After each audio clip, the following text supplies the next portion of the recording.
तुम यहाँ क्यों आए पुत्र? इसे यहाँ मैं लाया हूँ।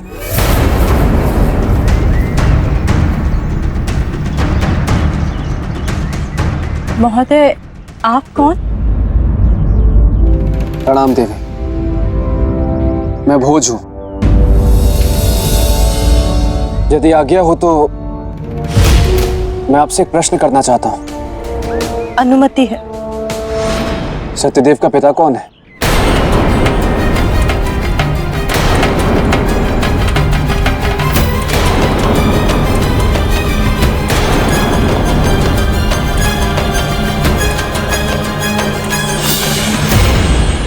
इस स्त्री ने तो रहस्य का वातावरण बना दिया है।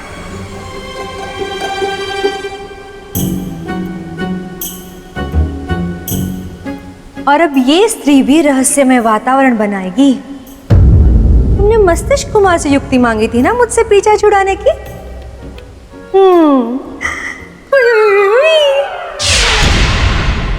ये है मेरे प्रेम का प्याला, इसे पीते ही तुम पहनाओगे मुझे वरमाला। मैं नहीं जानती। नहीं जानती? देवी, फिर ये समाज में अपना परिचय कैसे देगा? और आप तो अनुभवी हैं देवी, भली भांति जानती है कि इस रूढ़िवादी समाज में इस तरह जीना कितना कठिन है।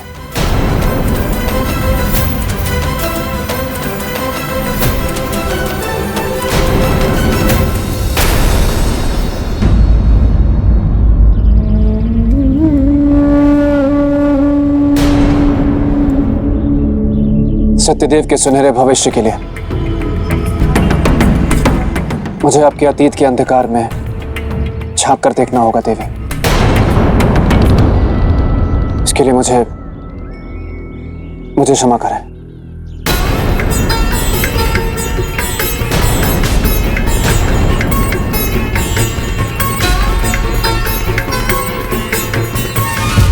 बात उन दिनों की है जब मैं सिद्ध ऋषि देवमणि के आश्रम में सेविका थी। वहाँ बहुत सारे ऋषि, सबको सिद्धियां प्राप्त। क्षमा करें गुरुवर, आज पंचामृत के लिए दूध की व्यवस्था नहीं हो पाई। आज गाय ने दूध नहीं दिया।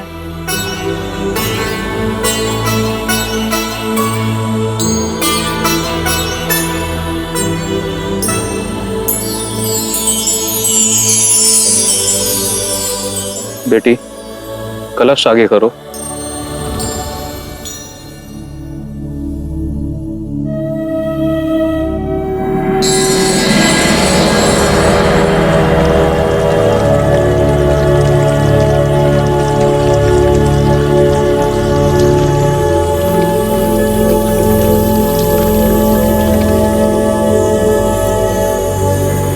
जाओ, पंचामृत बनाकर ले आओ।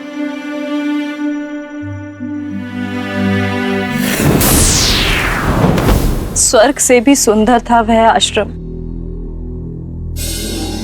जिस चीज की चाह करो वही मिल जाए, कहीं कोई कमी नहीं, किसी चीज का अभाव नहीं। अभाव हुआ तो मेरे जीवन में। वो श्रावण का महीना था जब मुझे पता चला कि मैं मां बनने वाली। मैं उसी क्षण ऋषि देवमणि के पास गई और उन्हें सब सत्य बता दी। गुरुवर, मैं इस बात से अनजान हूं कि मेरे साथ जो हुआ वो कब हुआ, कैसे हुआ, किसने किया। पर इतना अवश्य जानती हूं कि जो भी हुआ है वो यही किसी आश्रम में हुआ है। झूठ बोल रही है ये स्त्री।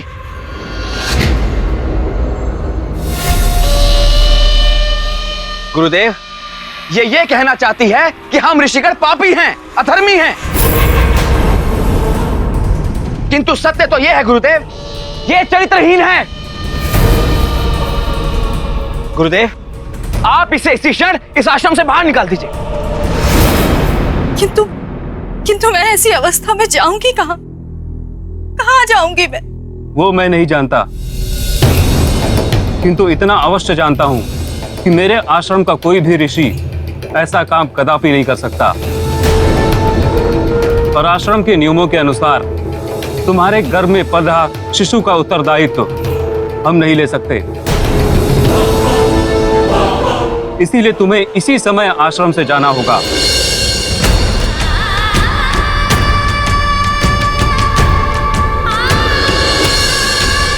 क्या मैं अब भी दोषी कि मैंने अपने पुत्र को उसके पिता का नाम नहीं बताया? नहीं देवी, इसमें आपका बिल्कुल भी दोष नहीं है। पर विडंबना तो यह है कि जो स्त्री मनुष्य के चरित्र को रचती है, गढ़ती है, उसे स्वरूप देती है, संसार उसे ही चरित्रहीन घोषित कर देता है। यह संसार स्त्री को अबला समझता है,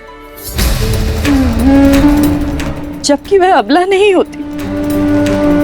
वो सहती है क्योंकि वो सहना जानती है, दूसरों की खुशी के लिए। और संसार उसके इसी गुण को उसकी दुर्बलता समझता है। आप चिंता मत करिए देवी, अब यह संसार जानेगा कि स्त्री का यही गुण अब उसकी कमजोरी नहीं, उसकी ताकत है।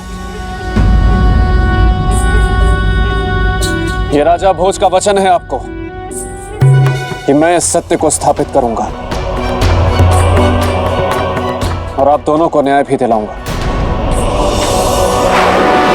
चलिए, मुझे इस आश्रम ले चलिए। वाह वाह वाह वाह राजा भोज, क्या क्या बात कही है तुमने। सामने होता तो माथा चूम लेता तुम्हारा।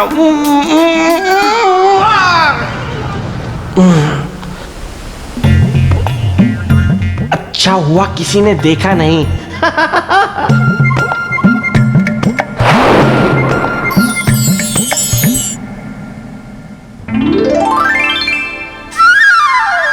प्याला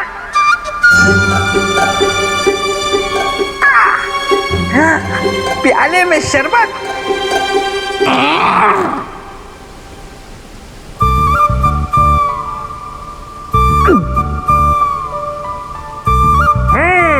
मजेदार था।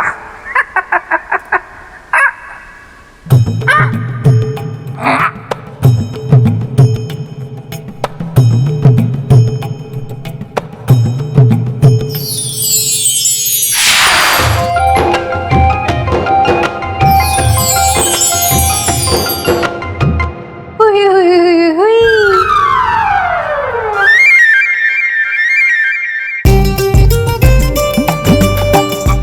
मैं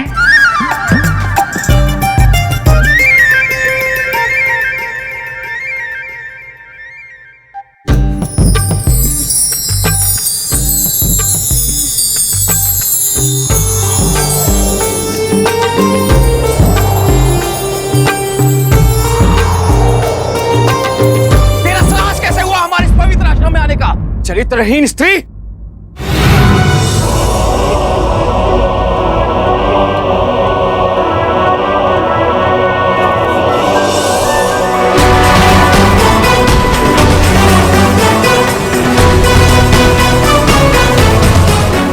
ऋषिवर,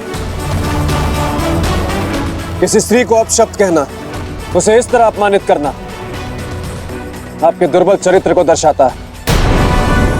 आप कौन हैं और इस चरित्रहीन स्त्री के साथ यहाँ आने का उद्देश्य? मैं महाकाल का भक्त उज्जैन नरेश राजा भोज, और मेरे आने का उद्देश्य है 15 वर्ष पहले स्थान पर हुए अन्याय को न्याय दिलाना। मेरे आने का उद्देश्य है 15 वर्ष पहले स्थान पर हुए अन्याय को न्याय दिलाना और स्त्री के साथ घटी घटना के सच को सामने लाना, ताकि एक पुत्र जो आज समाज में उपेक्षित है वो ये जान सके कि उसका पिता कौन है। आप कहना क्या चाहते हैं राजन? बस इतना कि आप में से जो भी स्त्री का अपराधी है वो अपना अपराध स्वीकार कर ले। राजा भोज, हम आदर करते हैं आपकी इस भावना का, किंतु राजन, बिना किसी ठोस प्रमाण के इस प्रकार किसी पर संदेह करना उचित नहीं है। फिर हम तो ऋषि हैं, बाल ब्रह्मचारी हैं। और राजन, जिस स्त्री के पक्ष से आप यहां आए, पहले आपको उसकी परीक्षा ले लेनी चाहिए थी। आपको यह जान लेना चाहिए था कि वो कितनी पवित्र है, कितनी सच्ची है।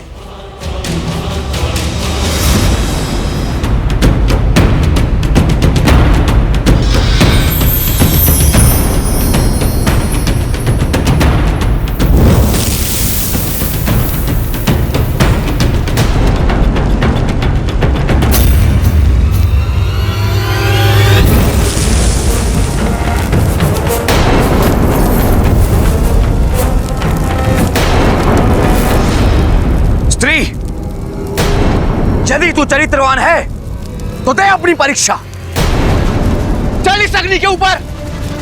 यदि तू निष्पाप होगी तो बच जाएगी, अन्यथा इसी क्षण इस अग्नि में चलकर भस्म हो जाएगी।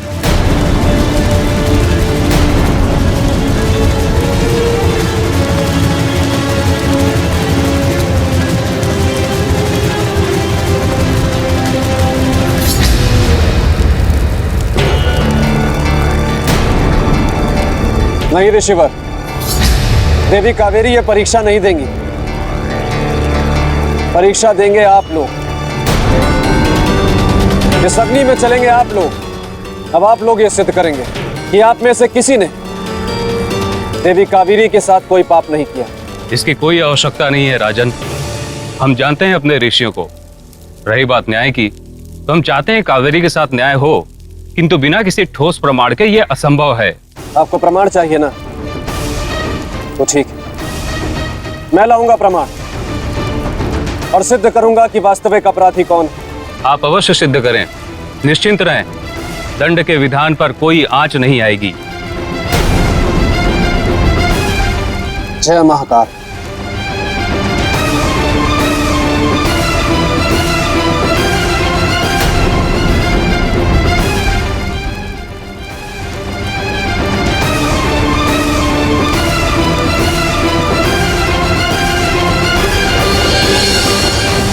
मैं अब तक बिना शिक्षा के जिया हूं और आगे भी जीवन कट ही जाएगा। सत्यदेव, मैं तुम्हारे साथ अन्याय नहीं होने दूंगा। मैं तुम्हें सम्मान दिलाकर रहूंगा। सम्मान जो आज तक किसी नारी को मिला ही नहीं। यदि दृढ़ निश्चय हो तो सब कुछ संभव है। एक अकेले व्यक्ति के दृढ़ निश्चय से संपूर्ण समाज की सोच को नहीं बदला जा सकता राजन। देवी, प्रयत्न करने से सब संभव है। कैसे? राजन, किसी की आत्मा को जगाना बहुत मुश्किल है, और फिर वो तो सिद्ध ऋषि हैं। ऐसे में आप मेरी सहायता कैसे करेंगे? देवी, सत्य के कई पक्ष और कई मार्ग होते हैं, पर जब सारे मार्ग बंद हो जाएं, तो हमें ईश्वर की शरण में जाना चाहिए। उसके दिखाए हुए मार्ग पर चलना चाहिए, क्योंकि उसका दिखाया हुआ मार्ग हमेशा सही होता है। आप चिंता मत करिए देवी, जब तक मैं लौट के वापस ना आऊं तब तक आप मेरी राह यहीं पर देखिएगा।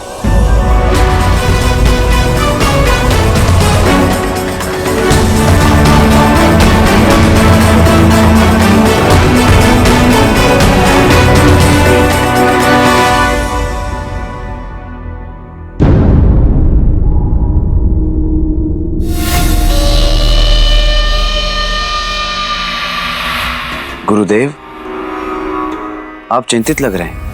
कावेरी की आंखों में तैरती वेदना की सत्यता को समझने का प्रयत्न कर रहा हूं,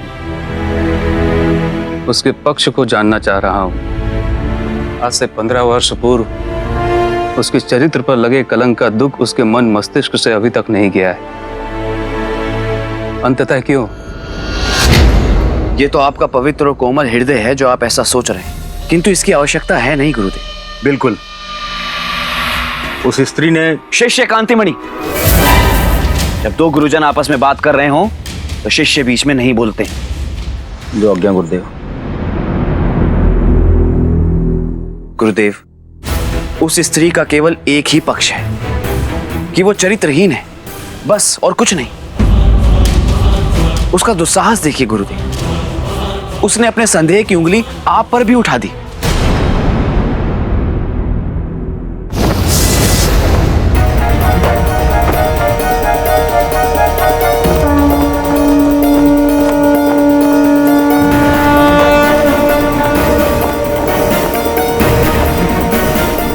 हे जगत जननी माँ काली, जब जब इस संसार में अधर्म और अत्याचार बढ़ा है, तब तब तूने ही इसका संहार किया।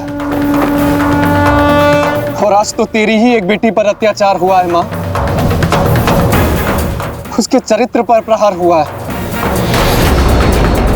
मुझे मार्ग दिखा माँ, ताकि मैं कावेरी की चरित्र की रक्षा कर सकूं, उन सभी ऋषियों में से उस पाखंडी ऋषि का सच इस संसार के सामने ला सकूं। मेरी मदद कर पाऊं, मेरी मदद कर।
भोज, मैं तुम्हारे लिए क्या करूं?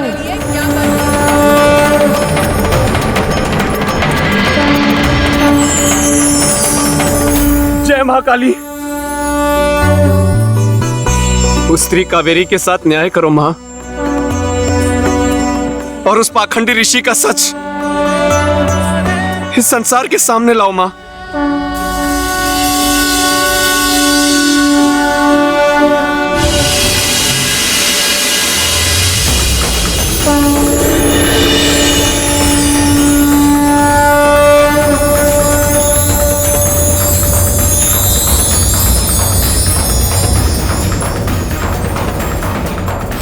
जा पुत्र जा, और उन ऋषियों को लाकर इस कुंड में स्नान करवा दे।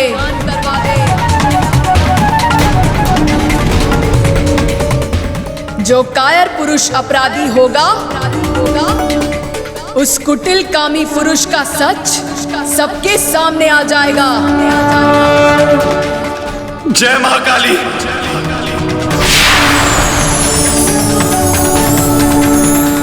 जय माता।